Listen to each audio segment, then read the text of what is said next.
Every year, when I start sharing about the events that led up to the execution of Anne Boleyn in the spring of 1536, I receive comments like, "She got her just desserts. Pride comes before a fall. Karma. She deserved everything she got. And she played a game and lost." And the like. Now, I can't say I'm shocked by them, as they're pretty predictable now, but I'm always disappointed by them. Okay, so disappointed just doesn't cover it. I'm horrified by them.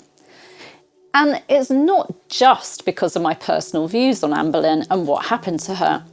It's because these comments aren't about a fictional character, a baddie created by someone's imagination. They're about a real person. It's a bit like when I read comments made by keyboard warriors on social media, spouting nastiness and bigotry. Comments they'd never make if that person was in front of them. They just don't see the person they're addressing as real. Nearly 500 years may separate us from Anne Boleyn, but she was a real woman, a daughter, sister, friend, mother and wife. A woman who was brought down from queen to traitor in less than a month, and who ended her days on the scaffold giving a dignified speech to a crowd waiting to see her die, and then dying a courageous death at the hands of a swordsman brought in specifically to kill her. She had her head cut off, for goodness sake, and for crimes that most historians believe she didn't commit. If you glory in that and think it was well deserved, then I pity you, to be honest.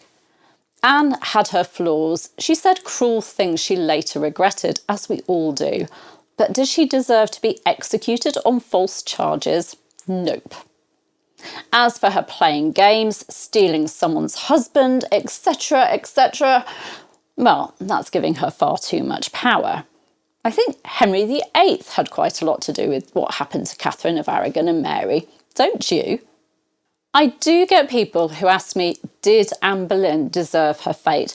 And they are truly interested in my answer. They're new to Anne's story and perhaps want to know the truth behind fiction like The Other Boleyn Girl or The Tudors.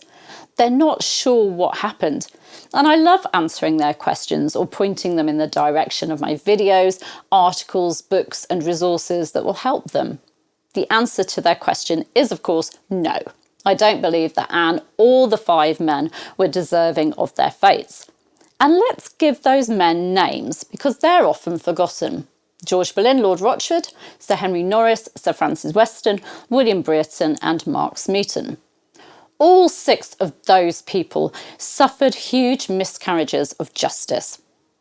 If you compare the investigation into Anne Boleyn in May 1536 with the investigation into her cousin Catherine Howard in 1541 and 1542, there's a huge difference. There were 26 days from the commissions of Oyer and Terminer being set up in 1536, the first sign of there being anything wrong, to Anne's execution. Yet there were 104 days between Archbishop Cranmer telling the king about the claims about Catherine's past and Catherine being executed. And so many people were interrogated in 1541 and 1542. And a lady in waiting was executed for covering up for the Queen and helping her. Yet nobody in 1536. How did Anne manage to have her scandalous affairs without anyone knowing? It's pretty clear that the investigation in 1536 was lacking. It wasn't really an investigation. Anne's fate was sealed before her trial, before her arrest even.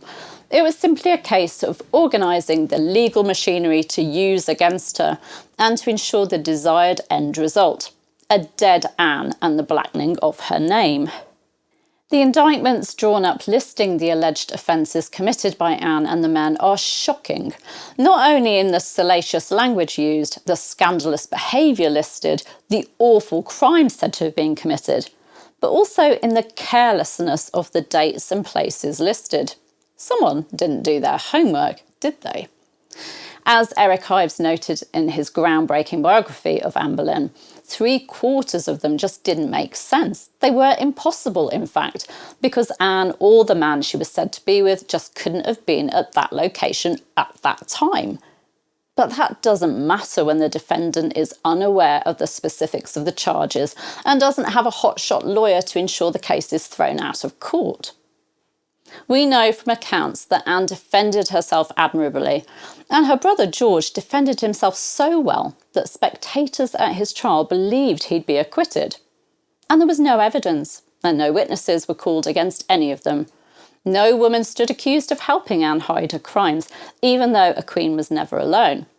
But none of that matters when you've hand-picked juries and made sure that they know their duty is to find these people guilty of high treason, crimes against their sovereign king. There was no justice for these people in 1536, and they were brutally executed for nothing. Well, for a king to move on to wife number 3 ASAP. They left devastated families behind, grief-stricken friends and colleagues, and one little girl had to grow up without a mother and knowing that people viewed her mother as a traitor and whore, as a woman who tried to kill that girl's father and whose sexual appetite had led to her committing adultery with 4 men and committing incest with her brother. All 6 of those executed that May had done nothing but serve their king loyally, and all 6 went to their deaths with courage and dignity. None of them deserved to have comments like karma thrown at their names. I'll continue receiving these comments, that's just the way it is, and I'll continue getting angry about them. But I will also continue telling the stories of Queen Anne Boleyn, George Boleyn, Lord Rochford, Sir Henry Norris, Sir Francis Weston, William Brereton and Mark Smeaton. They deserve to be remembered in a positive way, and I'll just use the bad comments as motivation. I'll share a link to my video on Was Anne Boleyn a homewrecker if you want to know more about my thoughts on that topic. Thank you for bearing with me as I got on my soapbox there. It's something I feel very passionately about, and please do leave a comment with your thoughts, and of course give this video a like if you've enjoyed it and subscribe to my channel. I'd really appreciate that. Take care, I'll see you soon. Bye.